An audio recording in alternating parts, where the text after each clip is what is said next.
Hello mga karosas, nandito ulit tayo ngayon sa kusina. Samahan nyo ako, maipakita ako sa inyo. At saka mga kunting chika natin sa mga araw na to. Matagal na ako hindi nakapag-vlog dito sa kusina. At dito at dito. Hello mga karosas, nandito ulit tayo ngayon sa kusina. Samahan nyo ako sa kunting chika natin. Ito ipakita ko sa inyo ang matamis na patatas. Hindi siya kamuti mga karosas, patatas siya. Tara na, umpisahan na natin. Kita ko sa inyo kasi kailangan ko siya alisin dito sa lalagyan sa box at saka ilagay ko sa malaking lalagyan na malapad para hindi siya mabulok. Matagal siya mabulok.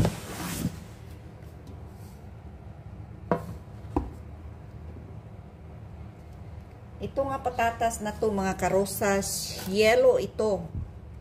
Pag ilaga mo siya, parang kamote kasi nag-crack-crack yung mga ano niya, balat.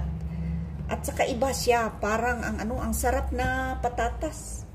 Medyo matamis siya at saka basta masarap kainin. Ano bang tawag sa Tagalog diyan, yung parang labo, parang kalabasa. Iwan ko anong tawag sa Tagalog yung labo sa Bisaya, yung masarap kainin na kalabasa is labo. Parang kamote ito kainin, matamis siya. Kailangan din natin kumain ng patatas kasi maraming health benefits ang patatas. Pag gawin mo siya ng french fries, balatan mo siya, iprito mo siya, pahina ang apoy. Ang sarap din, ang crispy. Crispy siya, malutong at saka medyo matamis. Galing ito ng Saudi. May malaki, may maliit. Kaya naglaga ako uli ito dito ngayon kasi masarap siya. Saka ang sarap kainin. Malutong, ay hindi malutong yung basta parang kamote. Mas gusto ko pa nga ito kasi hindi gaano, hindi matamis. Pero may tamis siya kunti. Ang sarap talaga ilaga. Lalo na paglagyan natin ng butter. Ayan, ang dami. Mura lang ito sa Saudi, mga karosas. Kaya, ipakita ko sa inyo ngayon itong nilaga ko. So, mga kapwa ko OFW, masarap ang patatas dito. Maglaga kayo. Pwede na natin gawing breakfast o dinner. Ayan, may malaki, may maliit. Nilagay ko siya dito. Kasi paghayaan ko siya sa lalagyan, takot ako baka mabulok. So, kailangan ilagay natin dito. Ayan, ang dami.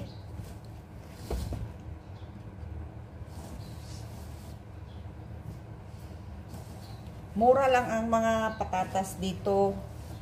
Tsaka yung mga gulay sa Saudi kasi mura lang. Dito sa Bahrain may mura din, pero mas may mura doon. Kasi malaki doon, ang daming mga garden. Ayan, ito na mga karosas, ang dami. Ayan, naubos na yung box niya. So, masarap din ito. Ihalo sa mga gulay, lalo na ito pag ihalo natin sa nilagang karne. Ang sarap kaya. Mas lalong sumarap lalo na pag may nilaga tayong karning baka. Lagyan natin dito. Ang sarap ng nilagang baka. Kasi masarap yung patatas. Para din kamuti. Ayan, ito na. Siguro mga 1 buwan itong patatas na to, hindi ito maubos. Kasi ang dami. Pero lagi akong gumagawa dito ng french fries paggabi. Ang sarap din. Sobrang sarap. Malutong. Iba itong patatas na to, hindi ito puti, yellow ito. Yung nakatikim ako nung isang araw, naglaga ako. Ang sarap, para ding kamuti. Ayan. Mga kapwa ko OFW, mura lang ang patatas dito. Kain tayo dito ng nilaga kasi ang patatas malaking tulong sa health natin. Marami itong health benefits at saka matagal tayo magutom.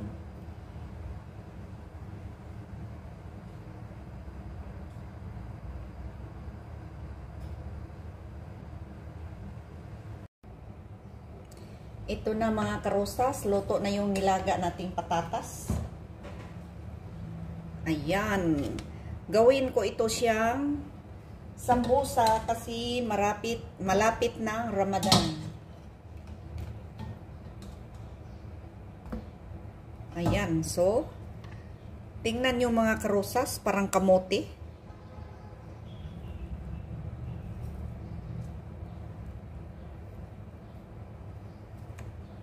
So, tikman natin. Sarap.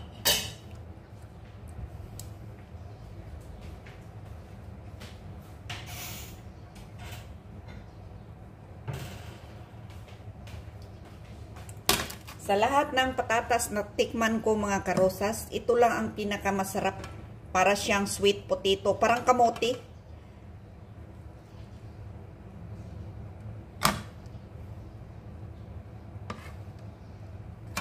Tingnan nyo, parang kamote. Masarap ito kainin mga karosas. Pwede rin ito lagyan ng... Masarap rin ito mga karosas. Masarap din ito pag lagyan mo siya ng butter. Imas mo siya, lagyan ng butter. Saka lagyan ng cheese. Tapos i-bake mo siya sa oven. Napakasarap. Baked potatoes na siya mga karosas.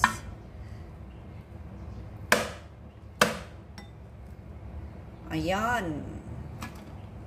Ito pa, may isa pa tayo.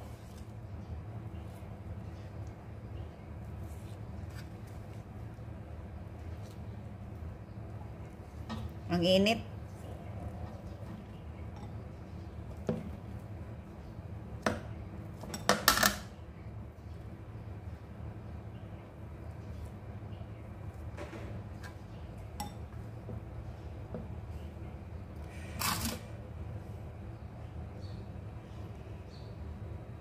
Ito na mga karosas, ang masarap nating patatas, parang kamote ang lasa.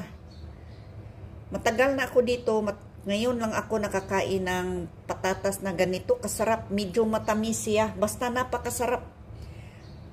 Hindi ito puti na patatas yung medyo, medyo yellow talaga siya, ang sarap. Matagal na ako dito, ngayon lang ako nakakain ng ganito, kasarap ng patatas. Pwede din ito, imas natin, lagyan ng cheese, tapos sa ibabaw, cheese at saka butter, sa ibabaw din, ilagyan din natin cheese at saka i-bake natin sa oven. Ang sarap-sarap, lalo na pag maraming cheese at saka butter. Pwede rin ito, imas lang natin, haluan natin butter. So, hindi na kailangan ng asukar para healthy at saka medyo matamis ito. Kayo mga kapwa ko OFW, pag nagutom kayo, pwede natin ito gawing snack, pwede gawin pang breakfast, pwede gawin pang dinner. So, diskarte lang tayo mga karosas. Iba itong klase ng patatas, yellow ito, hindi puti. Ito ang masarap na patatas.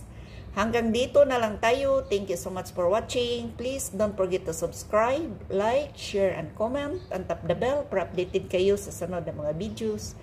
Bye-bye everyone. God bless.